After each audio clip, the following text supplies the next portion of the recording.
प्रभु जी के जब हम पवित्र वचन पढ़ते हैं, पवित्र बाइबल पढ़ते हैं, तो प्रभु जी हमें अपने वचनों के द्वारा बहुत कुछ अच्छी अच्छी बातें सिखाते हैं जो हमारे जीवन के लिए बहुत लाभवंत है। इनमें से कई उनके आदेश भी हैं, कई उनकी आज्ञाएं भी हैं और कई उनके सजेशंस भी हैं। आइए देखते हैं प्रभु का एक वचन, book of Yashaya, book of Isaiah, chapter 1, verse 19 and 20। यशाया अध्याय 1, वर्स 19 और 20, पद 19 और 20। क्या कहते हैं प्रभु जी? प्रभु जी सिखा रहे हैं, if you are willing and obedient, अगर आप खुशी से मेरी आज्ञाओं पे चलते हो, you shall eat the good of the land, आप धरती की सभी अच्छी वस्तुएं प्राप्त करोगे। But if you refuse and rebel, अगर आप मेरी बात सुनने से मना करोगे और मेरे बागी बन जाओगे, मुझसे बागी करोगे, you shall be devoured by the sword, तुम्हें शत्रु नष्ट कर डालेंगे। From the mouth of the Lord has spoken, परमेश्वर ने स्वयं ही ये बात कही है। सो परमेश्वर जी ने अपने वचन में ये सिखाया है कि अगर हम प्रॉस्पर होना चाहते हैं, समृद्धिशील होना चाहते हैं, तो हमें वो करना है जो हमें वो कहते हैं। विलिंगली हमें वो ओबीडियंस में आना है। माय ब्रदर्स एंड सिस्टर्स, बड़ी स्ट्रेट फॉरवर्ड बात परमेश्वर ने कही है कि अगर हम उनकी बातों पे नहीं चलेंगे तो हम नष्ट हो जाएंगे, लेकिन अगर हम उनकी बातों पे चलेंगे और खुशी से चलेंगे तो हमें समृद्धि मिलेगी। यहाँ एक बात और ध्यान देने की है कि प्रभु के वचन में लिखा है, you must be willing and obedient, यानी कि जब हम प्रभु की बात मानते हैं तो सिर्फ वो बात करते हैं, उस पर ही बेसिस नहीं है। बेस ये भी है कि हम किस एटीट्यूड के साथ उनकी बात को मानते हैं, उनके काम को करते हैं। आप सोचेंगे कि ये कैसे हो सकता है कि प्रभु के वचन की, उनके आज्ञा की पालना करना और विलिंग ना होना। माय ब्रदर्स सिस्टर्स, ऐसे कई एग्जाम्पल हमें अपनी जिंदगी में मिल जाते हैं। अगर आप पेरेंट्स हैं और आपके घर में टीनेज बच्चे हैं, तो आप इस बात को बड़ी खुशी से, आराम से समझ सकते हैं। मान लीजिए आपका बेटा है, वो टीनेज है, और जब सुबह उठता है तो अपने कमरे में ना अपना वो बेड साफ करता है, संभालता है, ना चीजें बेदरती पड़ी उनको संभालता है, और ऐसे नीचे आ जाता है ब्रेकफास्ट करने के लिए। तो आप पेरेंट होने के नाते उसको समझाएंगे, कहेंगे कि बेटे, जब सुबह उठते हो तो नीचे आने से पहले अपना बेड साफ करो, संभालो, अपनी चीजें संभालो, तब नीचे आओ। अब मान लीजिए आप ये बात कई बार उसको बोल चुके हैं, उसने बात नहीं मानी, तो एक दिन ऐसा आएगा जब आप उसको चेतावनी देंगे कि अगर तुमने आज उठ के अपना बिस्तर नहीं संभाला, अपना कमरा नहीं संभाला, तो आज तुझे को ब्रेकफास्ट नहीं मिलेगा। और आप देखेंगे इस बात का शायद असर तो होगा बच्चे पे, वो अपना बिस्तर भी संभालेगा, अपना कमरा भी संभालेगा, लेकिन बड़ी बेदिली से, गुस्से से संभालेगा। अगर आप नीचे खड़े हैं, ऊपर उसका बेडरूम है, तो आपको आवाजें आएंगी कैसे वो ठा ठा करके चीजें फेंक फेंक के, पैर पटक पटक के अपना कमरा संभाल रहा है। इसी तरह माय ब्रदर्स सिस्टर्स, कई बार हम प्रभु का जो हुक्म है मानते तो हैं, लेकिन बड़ी बेदिली से मानते हैं, बड़ी जबरदस्ती लगती है हमें। माय ब्रदर्स सिस्टर्स, इसी तरह प्रभु के वचन जब हम पढ़ते हैं तो प्रभु के कई आदेश हमें पढ़ने को, सुनने को मिलते हैं, लेकिन हम लोग पिक एंड चूज करते हैं। जो चीज हमारे लिए आसान है, जो इजीली हम कर सकते हैं, वो हम करते हैं, लेकिन जो चीज हमारे लिए मुश्किल है, जिसके लिए हमें आउट ऑफ कंफर्ट जाना पड़ता है, तो हम वो चीज नहीं करते। माय ब्रदर्स सिस्टर, हम ओबे तो करते हैं, मानते तो हैं, लेकिन ना पूरे दिल से और ना पूरी तरह से। इस तरह आज्ञा मानना इज कॉल्ड पार्शियल ओबीडियंस, आधी अधूरी बात मानना। और प्रभु के वचन में यह भी लिखा हुआ है कि आधा अधूरा जो ओबीडियंस है, दैट इज डिसओबीडियंस। जैसे मान ले प्रभु का वचन हम पढ़ते हैं और प्रभु के वचन में पता लगता है कि हमें चर्च आना चाहिए सब्त वाले दिन, संडे के दिन। हम चर्च तो आते हैं बड़ी खुशी खुशी से, ये हुक्म तो परमेश्वर का मान लेते हैं, लेकिन जब चर्च आते हैं हमें पता चलता है कि प्रभु के भवन में खाली हाथ नहीं आना, भेंटे लेके आना, तो ये वाली जो बात मानने वाले लिए मुश्किल हो जाती है। इसी तरह जब हम बाइबल पढ़ने का हमें हुक्म दिया जाता है, हमें हमारे पास्टर साहब सिखाते हैं कि बाइबल जरूर पढ़नी चाहिए, रेगुलर पढ़नी चाहिए, तो हम बाइबल पढ़ते हैं, उनकी बात ये तो मान लेते हैं। लेकिन जब बाइबल पढ़ते हैं, बाइबल में हमें ये वचन मिलता है कि जिसने आपका मन दुखाया उसे माफ करो, तो माफ नहीं करते। We pick obedience by doing those things which are easy for us. हम माफ नहीं करते। माय ब्रदर्स एंड सिस्टर्स, इस तरह पार्शियल ओबीडियंस हम करते हैं, और प्रभु का वचन हमें आज ये सिखाने जा रहा है, पार्शियल ओबीडियंस इज डिसओबीडियंस। तो आप प्रभु जी के आज का वचन का जो टाइटल है वो ये है, पार्शियल ओबीडियंस इज डिसओबीडियंस। आंशिक या आधी आज्ञाकारिता अवज्ञा है, यानी परमेश्वर के हुक्म को आधा करना डिसओबीडियंस है, अवज्ञा है। कई बार इसी तरह प्रभु का हम काम तो करते हैं, जो हुक्म वो देते हैं वो करते हैं, लेकिन बड़ी देरी से करते हैं।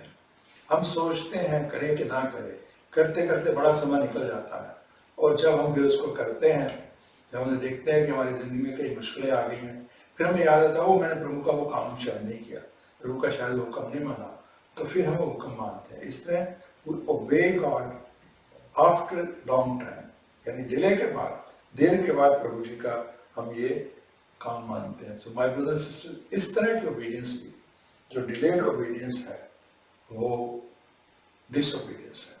कई बार हम सोचते हैं कि प्रभु हमने हमें जो कहा है, जैसे प्रभु ने हमें कहा कि हमें, जिसने हमें हर्ट किया उसको माफ करे, तो हमें बताया तो हमें माफ क्यों करना है। We want to understand first, then we want to obey. But my brothers and sisters, obedience is immediate. Wisdom will come later. कि हमने क्यों भी obedience करनी है। My brothers and sisters, बहुत से प्रभु के ऐसे हुक्म हैं जो तब तक हमको समझ नहीं आएंगे जब तक हम वो काम नहीं करेंगे, जब तक उसकी आज्ञा में नहीं आएंगे, जब तक उसको obey नहीं करेंगे, क्योंकि obedience unlocks understanding. Obedience unlock understanding. जब हम प्रभु के काम करते हैं, हुक्म में आते हैं, तो हमारी जो अंडरस्टैंडिंग है वो खुल जाती है, हमें विजडम मिलता है, हमें समझ आती है कि हमने ये काम क्यों करना है। प्रभु अपने हुक्मों पे चलने के लिए इतना हमें क्यों कहते हैं? Why God is pleased when we obey Him? Because when we obey Him, this tells God that we are loving Him. हम उनसे प्यार करते हैं। यही बात है कि प्रभु यीशु मसीह ने बुक ऑफ जॉन में हमें ये कहा था, if you love me you will obey my commandments. अगर वाकई आप मुझसे प्यार करते हो तो आप मेरी बातों को, मेरे हुक्म पर चलोगे। हालेलुया। आज हम इसी तरह एक प्रभु के वचन में कहानी पढ़ने जा रहे हैं, एक ऐसे प्रभु के बच्चे के बारे में जिसको प्रभु ने खुद चुना था, जिसको प्रभु ने इज़राइल का किंगडम दिया था। He was handpicked by God, he was anointed by God, लेकिन धीरे धीरे उसने जो गलत चयन किए, कई बार उसने परमेश्वर का हुक्म धूली की, उनकी आज्ञाकारिता में नहीं रहे, छोटी छोटी बातों में प्रभु की बातें नहीं मानी। फिर अंत में एक दिन ऐसा भी आया जब परमेश्वर ने उसे एक ऐसा टेस्ट दिया जो वो देखना चाहते थे कि वाकई मेरी आज्ञाकारिता में वापस आता है कि नहीं आता। और जब उसने क्या किया, उसका उसे क्या रिजल्ट मिला, आज हम ही देखने जा रहे हैं। पहले इस कहानी को पढ़ेंगे, फिर उस पर मनन करेंगे। ये कहानी है किंग सॉल की, जिसे हिंदी में शाऊल कहते हैं। इज़राइल का ये सबसे पहला राजा था, और ये उस समय की घटना है जब वो राज कर रहा था। लेकिन किंग डेविड ने, जो बाद में किंग बने, उस समय डेविड थे सिर्फ, उन्होंने जब गोलायत को मारा तो लोगों ने उनकी प्रशंसा बहुत की, लोग उसे ज्यादा चाहने लगे, उसके मन में जेलसी आ गई, वो लोगों का प्यार लेना चाहता था। He wanted respect and honor from both God and man. और इस समस्या में वो ऐसा पड़ा कि उसने परमेश्वर की बातें माननी कम कर दी और लोगों की बातें माननी शुरू कर दी, ताकि लोग मुझे पसंद करें और मुझे अच्छा बोले। आइए देखते हैं इस घटना को। यह है book of Samuel chapter 1, first Samuel chapter 15, पहला शमूएल अध्याय 15। हुआ क्या था कि अमेलेकाइट्स जो अमालेकिय थे, उनके साथ युद्ध हुआ। तो प्रभु ने उसको हुक्म ये दिया कि तुम्हें अमेलेकियों और उनकी सभी चीजों को पूरी तरह नष्ट कर देना चाहिए। अगर तुम जीत गए तो इसमें उनकी सारी चीजों को और उनके सब लोगों को नष्ट कर देना, कुछ भी जीवित ना रहने दो। तुम्हें सभी पुरुषों और स्त्रियों को मार डालना चाहिए, तुम्हें सभी बच्चों और शिष्यों को मार डालना चाहिए, तुम्हें उनकी सभी गायों, भेड़ों, ऊंटों और गधों को मार देना चाहिए। यह परमेश्वर का हुक्म था कि destroy everything including man and animal.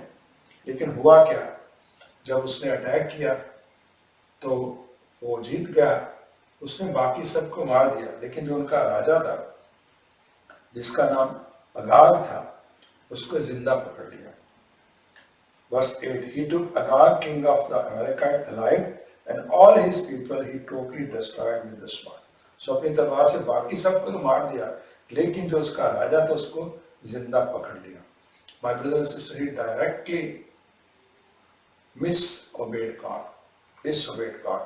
परमेश्वर का हुक्म क्या था? सबको मारना है और सारा लूट का माल खत्म करना है, लेकिन उसने एक इंसान को, जो उनका राजा था, उसको जीवित रहने दिया। And this cost him heavily. सिर्फ यही नहीं, वर्स 9 में पढ़ते हैं, किंतु शाऊल और इजराइल के सैनिकों ने अगाग को जीवित रहने दिया। उन्होंने सर्वोत्तम भेड़ें, मोटी तगड़ी गायों और मेमनों को भी रख लिया। उन्होंने रखने योग्य सभी चीजों को रख लिया और उन्होंने उन सभी चीजों को नष्ट कर दिया जो किसी काम की नहीं थी। देखिए कितने चालाक थे। वो चीजें, वो भेड़े, वो गायें जो किसी काम के नहीं थे, उनको तो मार दिया, लेकिन जो बेस्ट थे उनको संभाल के रख लिया। उनके मन में लालच था, ये हम अपने साथ ले जाएंगे। जब परमेश्वर ने ऐसा देखा तो परमेश्वर को इस बात पे क्रोध आया। उन्होंने अपने दास, अपने प्रॉफिट, अपने नबी सैमुअल से बात की, उसे मैसेज दिया। क्या मैसेज दिया? वर्स 11 में पढ़ते हैं। ब्रदर्स एंड सिस्टर्स, इस बात को ध्यान से पढ़ेंगे।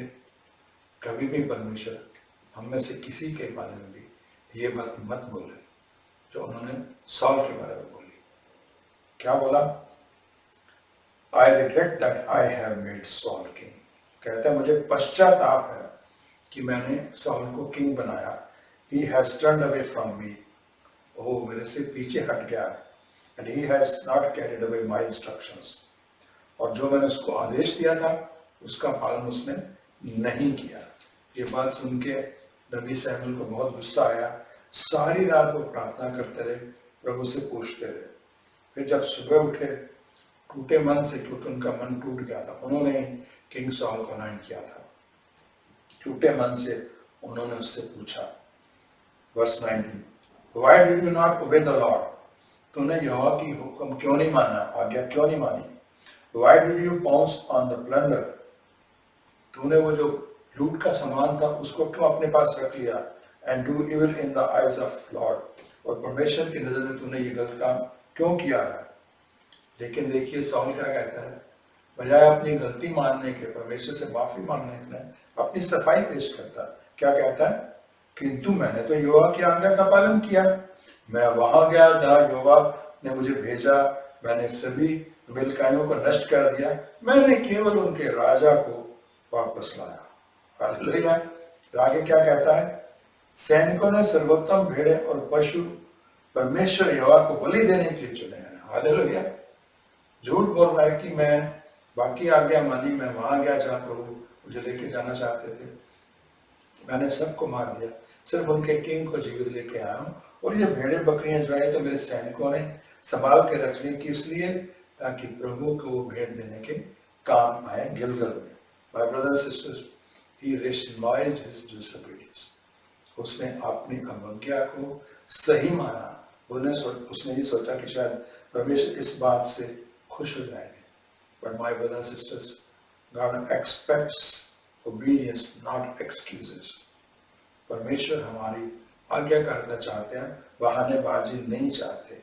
हमारे पास कोई भी अथॉरिटी नहीं है, कोई भी बहाना नहीं है। जो परमेश्वर ने हुक्म दिया उसको ना माने।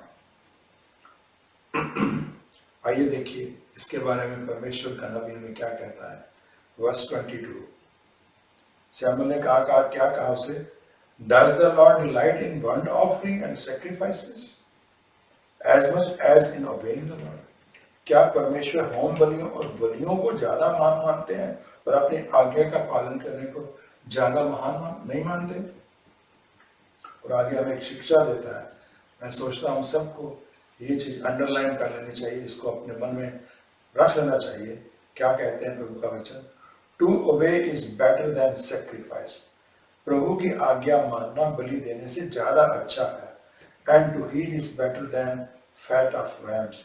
और परमेश्वर की बात को सुनना और उस पर चलना कि उनसे भी ज्यादा बड़ा है जो बलि लेके आते हैं, भेड़ों की और चर्बी भेंट करते हैं। और आगे प्रभु का वचन में सिखाता है वर्स 23 में, आज्ञा के पालन से इनकार करना जादूगरी करने जैसा पाप है। हालेलुया। आज्ञा के पालन से इनकार करना जादूगरी करने जैसा पाप है। हठी होना और मनमानी करना, मूर्तियों की पूजा करना जैसा पाप है। हालेलुया। अपने आप में हट करके अपनी मनमानी करना और परमेश्वर से इनकार करना बहुत बड़े गुनाह है।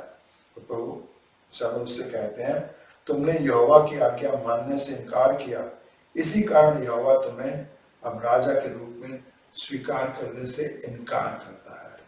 सैमुएल ने बोला शाऊल को, you have rejected the command of God, that's why God has rejected you. अब जब ये बात उसको लगी कि प्रभु तो मुझे रिजेक्ट कर रहे हैं, तब उसने सोचा कि हाँ मेरे से गुनाह हुआ। तब उसने अपने गुनाह को स्वीकार किया और कहता है, हाँ मैंने पाप किया है, मैंने यहोवा के आदेशों को नहीं माना है और मैंने वह नहीं किया जो तुमने और परमेश्वर ने कहा था। मैं लोगों से डरता था, इसलिए मैंने वह किया जो उन्होंने कहा। Hallelujah. Many times we do not obey the word of God. हम परमेश्वर के हुक्म को नहीं मानते, हम दूसरों की बात पे जाते हैं, दूसरे हमसे नाराज ना हो जाए, हमारी दोस्ती ना छूट जाए, हमारी रिश्तेदारी ना छूट जाए, शायद हमसे दूर ना चले जाए। वो जो कहते हैं हम उनकी बात मानते हैं। चर्च आने लगते हैं, कोई कहता है क्या कर रहा है जाने के, आप बैठे गपशप मारते हैं, मूवी देखते हैं, हम उसकी बात मान लेते हैं क्योंकि हमें पता है अगर नहीं मानेंगे तो शायद वो नाराज हो जाएगा। यही प्रभु कह रहे हैं, उसने यही किया। माय ब्रदर सिस्टर्स, सॉल ने विनती की सैमुएल से कि मेरे गुनाहों को माफ करो और मेरे साथ आओ, लेकिन उसने क्या जवाब दिया? वर्स 26 में, मैं तुम्हारे साथ अब वापस नहीं आऊंगा। तुमने परमेश्वर के वचन को रिजेक्ट किया, इसलिए परमेश्वर ने तेरे राज्य को रिजेक्ट कर दिया। और जैसे ही वहां जाने के लिए सैमुएल मुड़ा तो सॉल ने उसकी जो चोला उसने पहना था उसका एक कोना पकड़ लिया। वर्स 27, जब शमूएल ने उसे छोड़ने के लिए मुड़ा, शाऊल ने शमूएल के लबादे को पकड़ लिया, लबादा फट गया, उसका जो कपड़ा था वो फट गया। और उस समय उसने एक बात कही सैमुएल ने, The Lord has torn the kingdom of Israel from you today.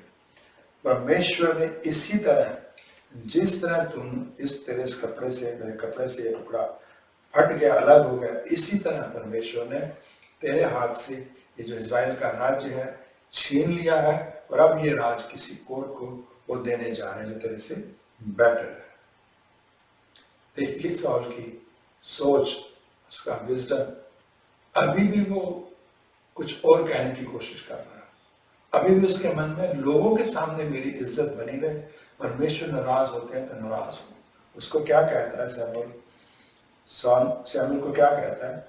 I have sinned, हाँ मैंने गुनाह किया है, but please honour me before the elders of my people and before Israel. कहता है मेरे साथ लौट और मेरी इजराइल के लोगों के सामने और इजराइल के जो एल्डर्स हैं, प्रमुख हैं, उनके सामने मुझे सम्मान दो, so that I may worship the Lord your God, ताकि मैं आपके परमेश्वर का, कह रहा तुम्हारे परमेश्वर का, अपने परमेश्वर का नहीं, तुम्हारे परमेश्वर को वर्शिप कर सीखो। परमेश्वर ने तिरस्कार कर दिया है, परमेश्वर ने रिजेक्ट कर दिया है, उसे इस बात से इतना बड़ा धक्का लगना चाहिए कि वो माफी मांगे और इनकार करे ऐसी चीजों को करने में। लेकिन वो ये कह रहे हैं सैमुएल को कि तू मेरे साथ आ, ताकि लोगों के सामने तो मेरी इज्जत बनी रहे। He wanted false honor in front of other people, लेकिन ऐसा नहीं हुआ। सैमुएल उसे छोड़ गया। प्रभु के वचन में पढ़ते आगे verse 35. Until the day Samuel died, he did not go to see Saul again. जब तक नबी सॉल जिंदा रहे, शैमुल जिंदा रहे, उन्होंने सॉल का मुंह भी नहीं देखा. दो सैमुअल mourned for him. हालांकि नबी सैमुअल ने उसके बारे में बहुत दुख किया. वो दुखी थे कि जिसको परमेश्वर ने चुना, जिसको मैंने अनॉइंट किया, उस किंग को परमेश्वर ने छोड़ दिया. उसने इतनी गलती की. और आगे लिखा है, एंड द लॉर्ड रिग्रेटेड, और परमेश्वर ने भी इस बात का दुख किया, that he made Saul king over Israel, कि मैंने शाऊल को इज़राइल का किंग क्यों बना दिया. सिर्फ यही नहीं माय ब्रदर सिस्टर्स, अगर हम अगले चैप्टर में जाते हैं 1 सैमुअल चैप्टर 16 में, तो एक बहुत ही दर्दनाक बात पता लगती है किंग सॉल के बारे में. जब परमेश्वर ने उसे रिजेक्ट कर दिया, उसके बाद उसके साथ क्या हुआ है देखते हैं. 1 सैमुअल चैप्टर 16 वर्स 14. पहला सैमुअल अध्याय 16 verse 14. Now the spirit of the Lord has departed from Saul. परमेश्वर की आत्मा ने, यहोवा की आत्मा ने शाऊल को त्याग दिया. And an evil spirit tormented him. और एक दुष्ट आत्मा उसको तंग करने के लिए आ गई. प्रभु की जो पवित्र आत्मा थी वो भी उसे छोड़ गई और दुष्ट आत्मा ने उसे जकड़ लिया. हालेलुया. कितनी ट्रेजिक घटना है.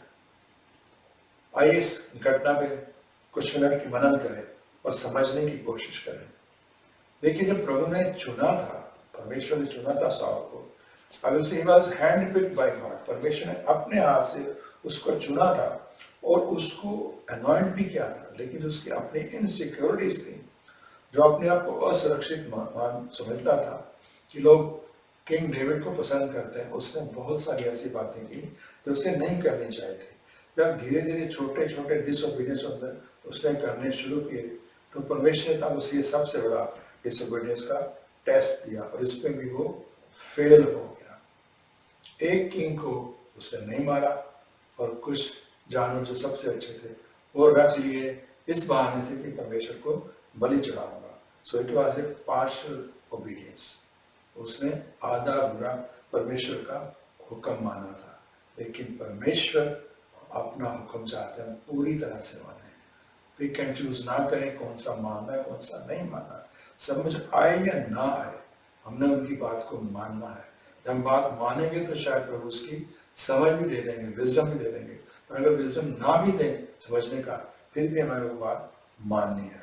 माय ब्रदर्स एंड सिस्टर्स, आज हम में से कितने ऐसे हैं जो प्रभु की ब्लेसिंग से वंचित है, क्योंकि हम लोग परमेश्वर की बातें पूरी तरह नहीं मानते.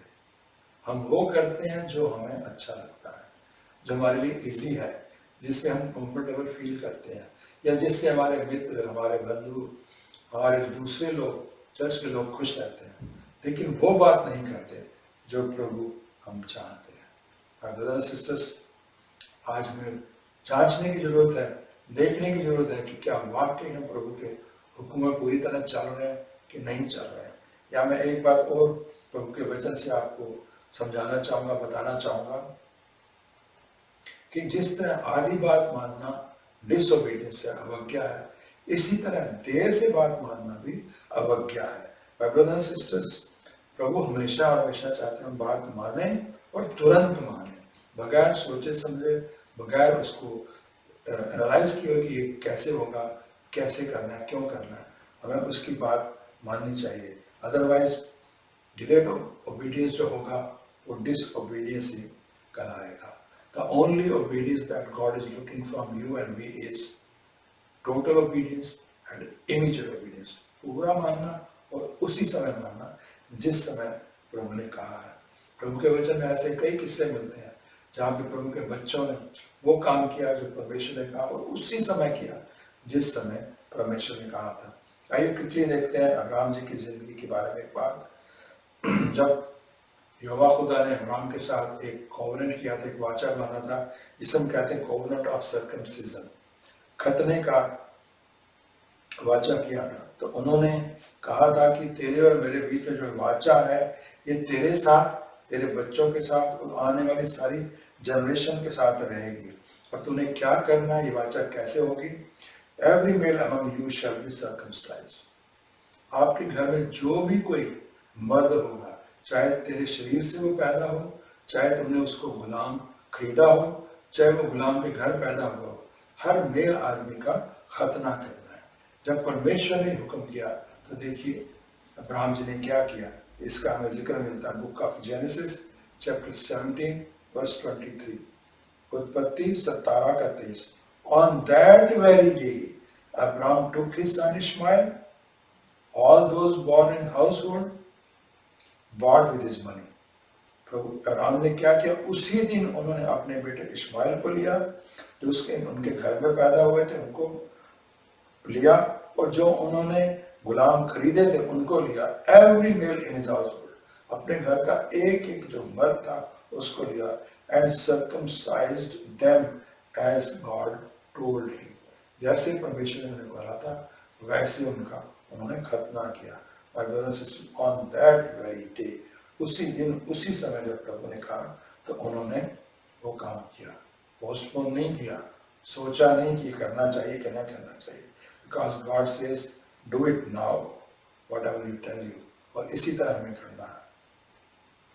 मार्टिन लूथर किंग एक बड़े प्रभु के सेवक हुए हैं, उन्होंने एक बात कही है जो शायद आज हमारे लिए एक स्लोगन बनना चाहिए। उन्होंने क्या कहा था, every true believer will crucify and put to death the questions. कहते हैं जो कोई भी सच्चा विश्वासी है वो इस क्वेश्चन को जिसका नाम है व्हाई, क्यों, उसको दफना देगा, यानी पूछेगा नहीं। He will simply obey without understanding, without questioning. वो सिर्फ और सिर्फ बगैर कोई प्रश्न पूछे हुए, बगैर कोई ना नुकर किए हुए परमेश्वर की बात मानेगा। और जब हम परमेश्वर की बात मानेंगे तो हमारे साथ क्या होगा, चाहे कितनी भी कठिन बात है, कैसे हमारे में वो सामर्थ आएगी, इसका भी एक जिक्र करते चलें। अंत में जब परमेश्वर ने मोसेस को चुना इजराइल की कौम को मिस्र से बाहर निकालने के लिए, तो मोसेस तैयार नहीं थे। उनके मन में यह था कि मेरे में तो वो शक्ति नहीं है, मेरे में वो ताकत नहीं है कि मैं वो टास्क प्रभु मुझे दे रहे हैं कैसे पूरा करूंगा। उस समय परमेश्वर ने उनसे एक बात कही थी, book of Exodus chapter 10 verse 1, निर्गमन अध्याय 10 पद 1। Then the Lord said to Moses, तब परमेश्वर ने मोसेस से बात की, मूसा से बात की, गो टू फेरोन, फिरौन के पास जाओ, for I have hardened his heart and the heart of his official. कहते हैं क्योंकि मैंने उसके अधिकारियों को और उसके मनों को हठी कर दिया है, so that I will perform these signs among them, ताकि मैं उनके सामने अपने शक्तिशाली चमत्कार दिखाऊं। प्रभु ने क्या हुक्म किया था, फिरौन के पास जा। यहाँ पे जो वर्ड लिखा है गो टू फिरौन, दरअसल ओरिजिनल हिब्रू में जाके देखें तो वहां पे जो वर्ड है उसका मतलब है कम टू फिरौन, ना कि गो टू फिरौन। आप सोचेंगे ये क्या बात है, go to Pharaoh is suitable है, why come to Pharaoh? My brothers sisters, प्रभु ये कहना चाहते थे कि फेरोन के पास आ, यानी कि मैं तेरे साथ साथ चल रहा हूँ, मैं तेरे साथ हूँ, तू मेरे साथ वहां आ। प्रभु कह रहे थे तुझे कुछ करने की जरूरत नहीं, तो अपने आप को सामर्थ्य नहीं पाता, अपने आप को इस काबिल नहीं समझता कि इस टास्क को कंप्लीट कर लेगा, लेकिन मैं तेरे साथ चल रहा हूँ। इसलिए उन्होंने कहा come with me, together we will go to Pharaoh, मेरे साथ आ और दोनों हम फेरो के पास जाएंगे। My brothers sisters, God understood what Moses was feeling. इसी तरह माय ब्रदर सिस्टर, जब प्रभु आपको या मेरे को कोई हुक्म देते हैं तो प्रभु को पता है कि हम क्या सोच रहे हैं, हमारे में क्या उलझन चल रही है, हमें क्या मुश्किल लगती है, तो प्रभु हमारे साथ चलेंगे। He will give us strength, He will come with us, He will give us wisdom, He will give us strength, He will support us to follow that commandment। वो जो उनका हुक्म है उसको मानने में वो पूरी शक्ति देंगे, पूरी ताकत देंगे, पूरा सपोर्ट देंगे। My brothers and sisters, the nutshell of today's message is we need to obey God completely and without delay। प्रभु के हुक्म को हमने पूरी तरह मानना है और बगैर कुछ देर कोई मानना है, क्योंकि प्रभु का आज वचन हमें सिखाता है partial obedience is disobedience। आधा अधूरा हुक्म मानना अवज्ञा है। आइए आज के संदेश से हम सीखें और कभी भी परमेश्वर की अवज्ञा में ना आए। कभी भी प्रभु को हमारे बारे में ये ना बोले कि मैंने इस बेटे को रिजेक्ट कर दिया और मुझे अफसोस है कि मैंने इसे मसीह क्यों बनाया। हम में से कोई भी जो सुन रहे हैं, उनमें से कोई भी ऐसा मसीह ना बने जिसके बारे में प्रभु के मुंह में ये बात आई कि मैंने इसे त्याग दिया है और मुझे अफसोस है कि ये मेरा बच्चा है। Hallelujah. God bless you. God bless you.